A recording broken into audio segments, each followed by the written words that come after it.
Hello, it's Sarah from Sassy Reads.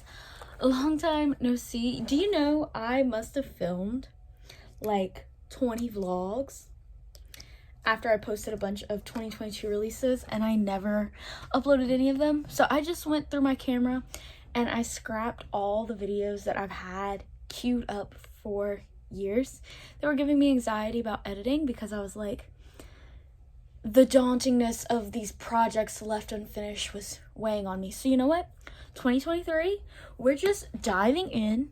I took January to figure out what I wanted to do, how I wanted to approach this, and I compiled some reading journal list. 2023 was the biggest reading year I had. I read over 200 books, which, wow, phenomenal. Amazing, iconic, who is she? And 2023, I feel like I'm getting off to the right start. I'm reading what I want to read when I want to read it, and if I have a reading slump, I allow myself to work my way through it. If I have a reading marathon, I allow myself to have that too. But today, because I was consistent in one thing in 2022, which I was really proud of. I am going to give you a list of my top 12 books of 2022. So 2022 releases specifically. I'm going to actually do like a giant list of 22 books that I recommended from 2022 that are backlist titles. These 12 releases in this video are all 2022 releases from last year, so they were what was considered new releases that year. I mean, I still consider them a new release even though we're in 2023. So if for some reason you did not get to these 22 releases, or if you were wondering if they were worth picking up or letting sink into the void of the endless backlist, these are the ones that I say you should pick up and not let sink into the void of the endless backlist. So number 12 on my list is a book I gave 4.5 stars, Hook, Line, and Sinker by Tessa Bailey. I entered into the romance genre in 2022 again. It had been years since I read a romance novel, and honestly, contemporary romance did not seem like it was going to be for me, but Chandler Ainsley was singing praises of It Happened One Summer, and so during the summer I picked up It Happened One Summer and I loved it. Loved it. And so I was in a reading slump, and from like, I want to say October to like early December or mid-December, and this book kind of kick-started my December out of the slump. This follows two people who are characters from the previous book, but you can read this as a standalone, so you don't have to read It Happened One Summer to read Hook, Line, and Sinker. But essentially we have these two characters. This is Fox. He's like a super big playboy. All the girls love him. He keeps people at arm's length. He doesn't, have any actual long-term relationships, just like sexcapades. And then this is not Piper, Hannah. This is Hannah, and she is sisters of Piper, and she is obsessed with music and vinyl records, and she wants to one day work in the movie industry as a soundtrack specialist. I think that's what they're called. Anyway, she works on this movie set, has a crush on a director that she's had a crush on for years, and somehow convinces them to go to the town that her sister is living in with her boyfriend, and back into the presence of Fox here. So yeah, it was a lot of fun. I give 4.5 stars. I highly recommend it. These books are super quick, steamy, and some of the language is a little like Tessa Bailey likes dirty talk, so if you do not like dirty talk, either skip through it or just bypass Tessa Bailey. But I had a lot of fun with Hook, Line, and Sinker, and I highly recommend it. So this is my number 12. My number 11 is also another 4.5 star. Oh no, I dropped a book. I'll pick it up when I go to grab it. 4.5 stars for Sundial by Cattiona Ward. This is one that I actually talked about on my channel, and like, this is my new aesthetic for every book. Like, I literally just bought a 2023 release because Hello, it had this bubblegum pink and light blue like aesthetic going on, and I love it. So Sundial is a book that I don't want to tell you too much about, but just know that there are twins who lived on Sundial once upon a time, and we follow one of the twins as an adult who has issues with one of her daughters who is having sneakingly suspicious and creepy behavior, and she decides to take one of her daughters to Sundial to unpack and learn how to deal with this evilness inside of her. And I had a lot of fun with Sundial. I thought it was gritty. I enjoyed the plot twist. Cattiona Ward is awesome.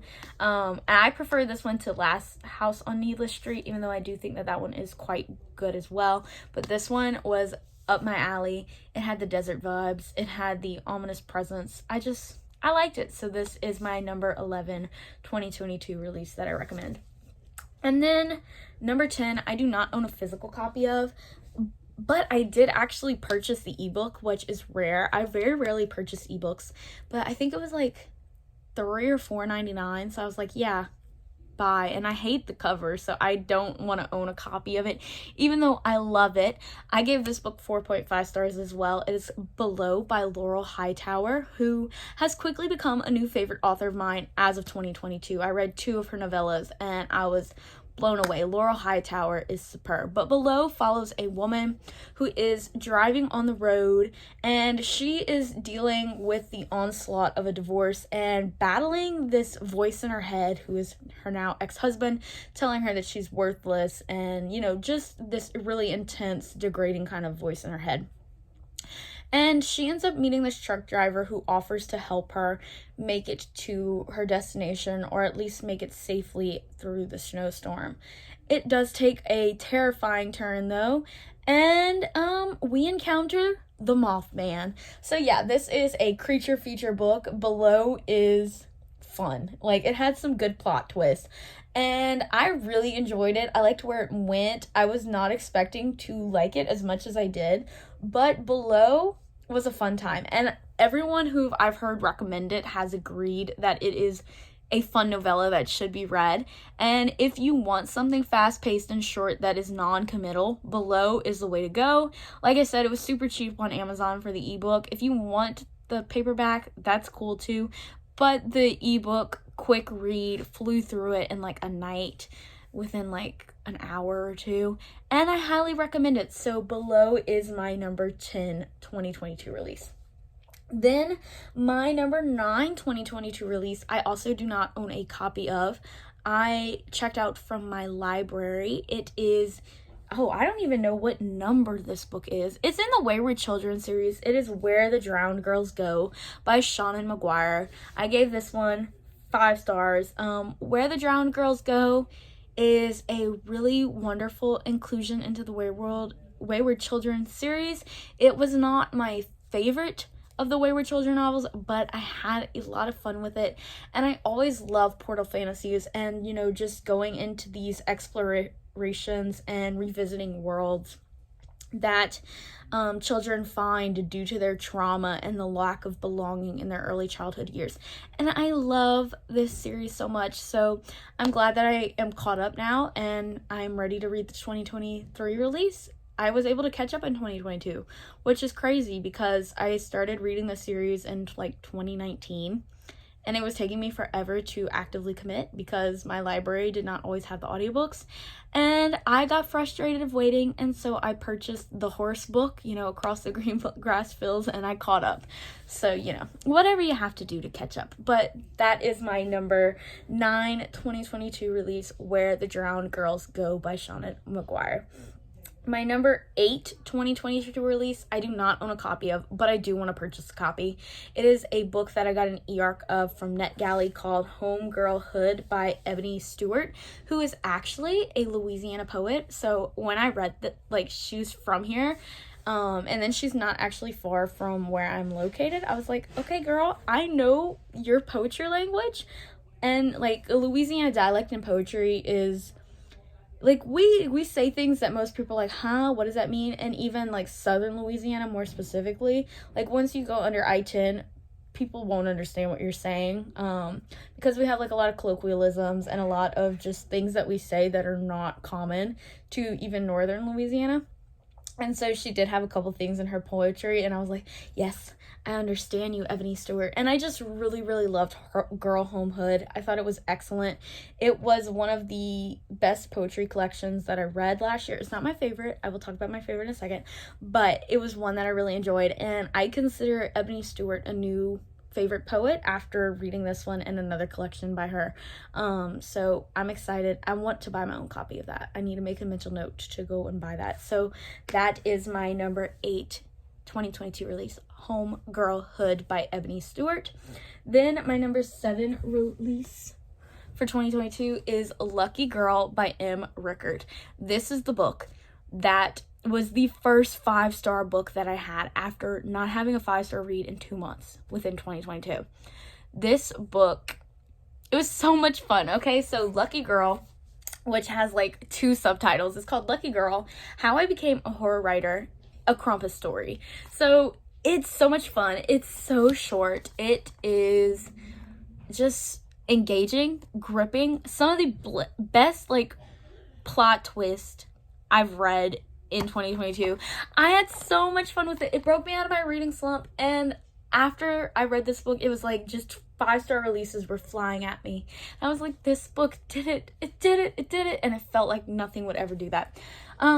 Don't want to tell you too much about it because super short, but essentially there is a writer whose name is Ro, and she has a super traumatic backstory. Something in her past has happened that will be revealed and uncovered through reflective chapters, and with that she carries a lot of guilt. When she was in college, she met a group of 5, or was it 6? It's a bunch of people who would meet at a diner local to the college. And on one of those Christmases, they exchanged gifts and horror stories. And one of the horror stories that was exchanged was from the rich socialite boy whose family seems to be connected to Krampus and has some deep and dark, disturbing dealings, I'm sure you can guess. But anyway, Lucky Girl was so much fun. I loved this book. I think it's so short that you can fly through it. I read it in like an hour and a half, and it was so much fun. The plot twists were so good and jaw-dropping, and I closed this book just going, that was a good book. And that had been a while since I had done that in 2022, so that is why Lucky Girl is my number 7 2022 release. I really like that book. It's so fun. It's such a good novella. Okay, the next place, my number 6, is actually a series. These are the 22 releases. Blood on the Tracks, volumes 9, 10, and 11. Which, y'all, 11, look at this cover. Do you see this? Look at the mother's face on the spine and the butterflies. Are you kidding me? Gorgeous. Fantastic, stunning. I love Blood on the Tracks by Shuzo Oshimi. Shuzo Oshimi is one of my favorite mangakas, and this story is absolutely bone-chilling and curdling, and the vision that Shuzo Oshimi has for this series has taken a turn with these releases, and it's gotten even darker and more intense and evil, and I love it. I love it so much. If you like stories that explore coming of age, but like Norman Bates, where they're controlled by a demurring mother who has a say in everything they do, and it leads to her losing her mind and him losing his mind, then this is something you want to read. Like, the art in this is fantastic. Can I show you? That's a spoiler. I cannot show you that. Like, here's an example of, like, the art. It's just, like, this is terrifying. This is, it makes me want to crawl up and die in a hole. And it's just the way that he does faces and the facial expressions of these people being broken by their insanity. Amazing. Like, this volume in particular, fantastic. I'm actually about to read volume 12. And I think I kind of want to reread it before I read volume 12, now that I'm saying it. But yeah, Blood on the Tracks volumes 9, 10, and 11, the 3 2022 releases for this manga series. Amazing, superb. If you're not reading Blood on the Tracks, what are you doing? You need to get on it. It's considered one of the, like, most disturbing mangas ever because of the psychological uncomfortableness of looking at the panels. And I had read somewhere, and I really enjoyed it, but someone had said that the reason that they find this so disturbing is because the panels often remind them of, like, how their parents would look at them growing up when they were angry, and so it, like, caused this recollective trauma to be triggered in your head, and that's why it's so unnerving and jarring.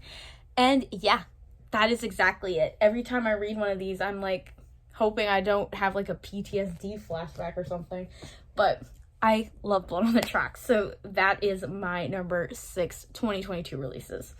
Then, coming in at number 5, you know, we're in the top 5 of the 2022 releases, Just Like Mother by Anne Heltzel. I thought I wasn't sure if I wanted to put this one in number 4 or number 5, but there were some things in here that leave me from saying it is utterly and absolutely perfect, because I recognize that it's not perfect.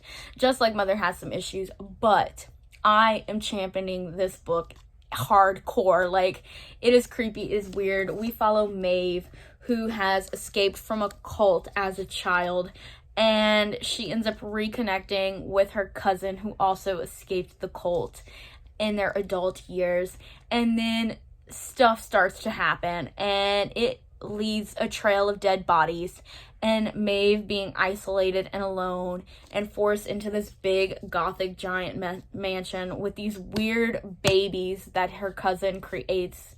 And yeah, it is gruesome, it's graphic, it's disturbing, it's gritty, it's super triggering, so, like, you know, look up trigger warnings, because this book is pretty dark and graphic. If you do not want to read about pregnancy or forced pregnancy or, like, anything like that, stay away from this book, because the, like, pregnancy scenes were very traumatic, and I'm not pregnant, and I have never had a child, but I felt as though I had lived through this traumatic suffering, and I was like, oh, this is intense. But I loved it. I thought it was so good. I remember how I felt when I read this over the summer in 2022, and I was so captivated, I was so disturbed, and I just could not stop reading. So this is a 2022 release that deserves the hype, even though I do find not a lot of people have read it, and if they do read it, they are kind of, like, in the middle of it. I am a huge, like, champion for this novel. I loved it. It's not perfect, but it's creepy and fun, and I like this one a lot. So this is my number 5 2022 release. My number 4 2022 release is my favorite poetry collection of the year. I read this poetry collection twice, okay? I got an arc of it on NetGalley. I loved it so much because I had read this poet before in college in a class called War and Poetry, or no, Poetry and Protest, and it was about, like, war and, like, how poetry is used in war and stuff. But I was introduced to this poet in that class, and then I read the poem in this collection along with the other poems in this collection, and I loved it so much. I, like, taught a little mini lesson on it to my students last year, and then I bought a copy and I read it a second time. It is Bless the Daughter Raised by a Voice in Her Head by Warsan, Shire. My favorite poem in this collection is obviously Home. Like, this is my ultimate poem. I love Warsan, Shire. Like, this, oh my gosh, it is so compelling. We follow, it says, with her full-length poetry collection, Warsan Shire introduces us to a young girl who, in the absence of a nurturing guide, makes her own way toward womanhood. Drawing from her own life as well as pop culture and news headlines, Shire finds vivid, unique details in the experiences of refugees, immigrants, mothers and daughters, Black women, and teenage girls. In Shire's hands, lives spring into fullness. This is noisy life, full of music and weeping, and suras and sirens and birds. This is a fragrant life, full of blood and perfume, and shisha smoke, and jasmine and incense. And, oh my god, this collection, the language in here, like, so gorgeous.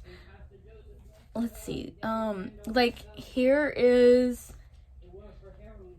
let's see, can I find, like, a really short poem that will give you an idea? Most of her poems are pretty long, and I don't want to read you an entire poem. You know what? Just read it, okay? Read it, you know? Read this poetry collection. In fact, I think about this poetry collection often. It is something that will stick with you. Okay, I won't read you the full poem.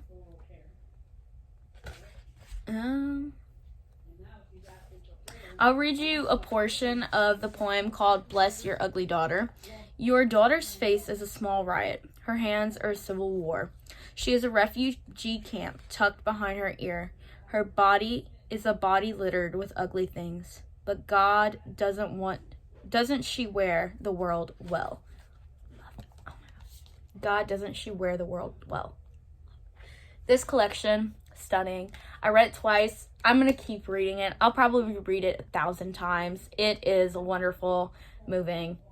This should have won the Goodreads Award, and I'm bitter about it because I know that a lot of people do not read Warsan Shire because she is a UK-based poet. So, it is harder to sell her poetry to Americans. As opposed to somebody who's writing poetry like Amanda Gorman, who is writing very specifically Americanized poems. But this collection, Chef's Kiss, I loved it. I loved it. It was worth reading twice, okay? And then my number 3 2022 release is one that I also read in December. So, I ended the year off with a bang. The Weight of Blood by Tiffany D. Jackson. Okay, I got hair in my mouth. I'm choking on it. Ugh. It was long. Gross. This is the problem of having long hair. And my hair's not even that long. Anyway, this is a Carrie retelling, but it is set in the racialized 2014 town in Georgia where they are still pretty much deeply segregated. Even though they pretend that they're integrated, they still have a segregated prom. They still have a country club that doesn't allow black people in to it. So it is definitely a racialized and segregated town still, even if legally they're saying like, yes, of course you can come. What they say and what they do are two different things, And we follow a girl named Maddie, who is our Carrie-like character, who is a mixed girl who's white passing. And one day she ends up getting rained on during PE, which is something that she has avoided all of her years. Like, she will not go to school when it rains to avoid this. And her hair ends up, becoming wet. And with that means she doesn't have any product to keep it down. And so the really racist classmates that she have like throw pencils in her hair and bully her, and it goes viral on Twitter. And basically the school gets in the news for being a bunch of racist a-holes, like they should. And now they're having to do damage control because CNN is publishing about them. And so they decide to have their first ever integrated prom in 2014, y'all. Took some time, huh? And so we have our typical characters who are based off of like Sue Snell and what is that terrible character's name? Is it Christine? Chris Desjardins. And we have all the characters from Carrie who are in this book. And there is a lot of commentary on performative activism, on racism, on not feeling like you belong if you're mixed. But then we also have the character who is the Tommy character, who is a like well-loved black is he football? I can't remember which sport he played. I think it was football. He's a football player, I think. I want to say he's a football player. and he's well loved. And that was also a commentary on like how white people love black athletes but not black men, and that is very prevalent in his storyline. And he ends up taking Maddie to prom, just like in Carrie. Tommy takes Carrie to prom, but I bought him and Maddie. I did not buy Tommy and Carrie because Tommy was like, I just love all girls, and I was like, why? Like, but here I was like, oh my god, like Maddie and him have to be together. I don't even remember his name. That's terrible. I'm terrible with names. What is his name? He has like a bunch of chapters. Why don't they have like Kenny? That was not the name that I would have thought. That should have made sense to me. It's double consonant and a Y. And so is Tommy. Kenny, Tommy, duh. Anyway, so yeah, this does Carrie really well, and it actually fixed a lot of the issues I have with Carrie. Even though I love Carrie, I've read it twice. I love the movies. Like, I'm a Carrie stan. I have issues with it. This book fixed those issues that I have, like the Sue Snell character. I never got why she just shoved her boyfriend on Carrie to like make amends. It didn't make sense. But we've got this white woman who is so performative and over the top, and it makes sense in this context. So I was like, okay, yeah, this aligns with your really trash personal beliefs and your trash human being status, because all these people in this book are pretty much trash except like one or two of them, and I enjoyed it. And the prom night scene pissed me off, had me yelling and screaming, and the audio for this, I've read the book, but I also listened to the audiobook. I cannot recommend it enough. It has a podcast element because we're looking at whether or not Maddie is dead or alive after the prom night incident years in the future, and the podcast was so good. And even that was commentary on like how this white man is obsessed with the story but doesn't see how he's not even exploring the issue of racism. He is literally leeching off of this woman's like trauma, this black woman's trauma, for his own like intrigue of the mystery. And like even that was like really frustrating because he would say things and it would piss me off because obviously this guy is not looking at the issues here, and he's like, he just got called out on it in the end. And I was like, finally, I'm glad his podcast host said something, because like he did not actually want Maddie to be happy, like, and whether that meant her being dead or alive.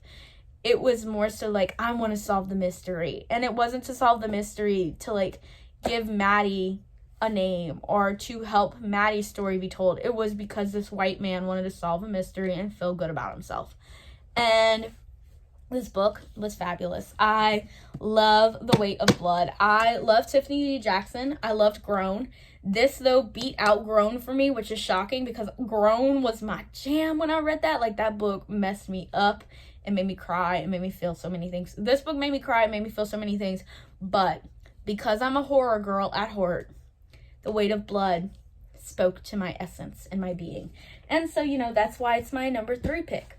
My number 2 pick is one... Did I talk about this one on here? I cannot remember. But I did read it in the summer. And this cover...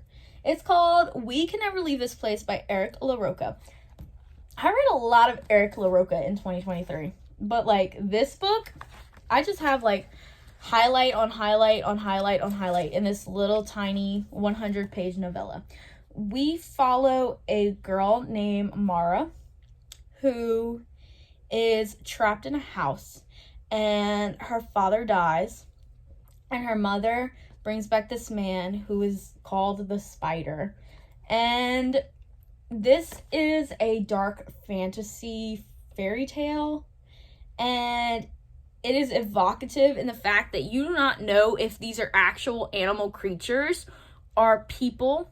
And I read it as like, I read it in both ways. I read it as these are actual like fairy tale monsters who are like huge spiders or rats or whatever walking in their house. But then I also read it as like, these are the worst types of human beings who are taking advantage of people who are already destroyed by war and poverty and they are like sexualizing this girl and using her and destroying her innocence and wanting to take her and her mother and eat them up. And I saw it more as a social commentary on like how certain beings will prey on those who are weaker. And I think that this book does a great job of capturing this. And like the ending of it, like, it's gorgeous. This book made me cry. This book made me feel. And I love this. Like, I think about it often. I want to reread it because this is like my personal favorite thing Eric LaRocca has done. And I read a bunch of Eric LaRocca in 2022. And so I read his great stuff, his okay stuff, and his best stuff. And for me, We Can Never Leave This Place was his best work out of all the stuff I read from him in 2022. And I read, I think, 4 or 5 of his works. And so, like, I love this one. Like, even, like, the opening, it says, "There are times when I look back on moments from my life as if my recollections were living things, little organisms confined to glass faces I'm meant to nurture and care for. I regard them with the same fondness of a gardener as he observes a small bud sprouting from a freshly potted plant, a collector of living things that would perish without his gentle care."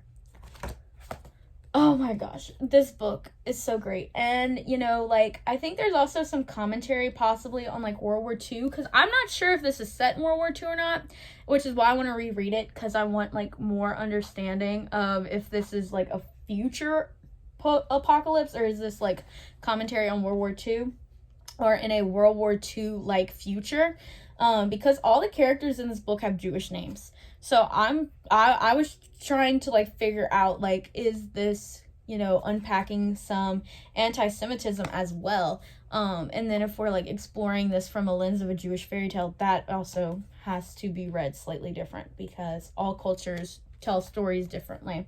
But I don't think it is meant to do that. I just am probably overanalyzing it because the main character's name is Mara, which is a very well-known name from the Bible and the Old Testament. And Mara means bitter, which it fits so well. And then I love this book. I love it. And I know not everyone liked it because I did see some people not like it, but I am one of these people who love it. And so this is like one of the best for me of 2022. And then my most favorite read of 2022 is I'm Glad My Mom Died by Jennette McCurdy. This book deserves all the love and all the praise it gets. I listened to the audio of it. I loved it so much. I bought my own copy. Like, Jennette McCurdy is most well known from being Sam on iCarly and Sam and Cat. And I grew up watching iCarly. I didn't watch Sam and Cat because at that point I was already like entering high school, so I was over that era. But I grew up with iCarly and I loved that show, and I really liked Sam's character. She was funny. But to see the trauma that Jennette McCurdy went through and like how much that show messed her up and further perpetuated issues that were already instilled in her by her mother when it comes to eating disorders was really eye-opening. And it kind of left me, it makes it hard to watch the show. Like, I can't watch iCarly as someone who's read this, because I'm looking at it from the lens of somebody who knows that you're forcing this 14-year-old girl to eat a whole bucket of fried chicken, and she's gonna like go and purge it backstage. And like that kind of thought process makes those scenes like hard to stomach. Already Dan Schneider and his work is super questionable as it is with Drake and Josh, Joey 101. Victorious especially is pretty much where he just went off the rails. But yeah, I also found those chapters with the creator, who we know is Dan Schneider, to be super disturbing, and just a further reason why this man should be rotting in prison. And I don't care what New York Times article this man helps to publish so that they will stop smearing his name. No, this was published after that BS article that was written about him that I had seen years ago, and I was like, I didn't believe it then, and I'm definitely not believing it now, These are the stories that are truth, and Dan Schneider was a piece of steaming pile of garbage who should not have been working with children on the set of the Nickelodeon shows. And I said what I said. I don't care how funny people thought he was. I don't care what kind of comedy genius they perceived him to be. He was weird, he was creepy, and he did things to children that made them sexualized and targeted them. And that is not okay. And Jennette McCurdy was a victim of it. And that is not okay. Like, she shouldn't have had to have gone through that. She shouldn't have gone through a lot of the crap she went through in this book. Like, her life was hard. But I love this book. It was very helpful for me. It was very therapeutic for me. It helped me with a lot of my own issues.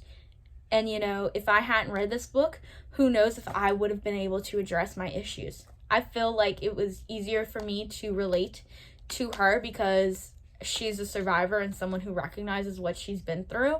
And that allowed me to be, like, able to accept what I've been through and how I relate to her. And I can't recommend this enough. I feel like everyone's read it, even people who are not huge iCarly fans have read it, because it deserves all the praise. And I heard that she got signed for a fiction book, and I can't wait to read it, because Jennette McCurdy can write. Like, this stuff was beautiful. It was gorgeously written, and I could feel the emotions. I felt all the pain. I felt the realness. I felt the tension. I felt the suffering and the hope and the joy of healing. And it was wonderful. It was beautiful. And that's why I'm glad my mom died. It's my number one 2022 release that I read. So those are my those are my top 12 books that I read in 2022 that were released in 2022 that I recommend the most. And those are some new releases that you should have read. If you didn't read them, 2023 is not too late. So yeah, out of all of them, go into some of them with, like, knowledge of trigger warnings. Like, I'm glad my mom died, The Weight of Blood, and Just Like Mother, I think are, like, the 3 most triggering on the list. So if you do not want to be in those kind of books because you're not in a good mindset, pick them up when you are. And I will see you guys later. I hope you do. I cannot talk. It's been a long time since I've done this.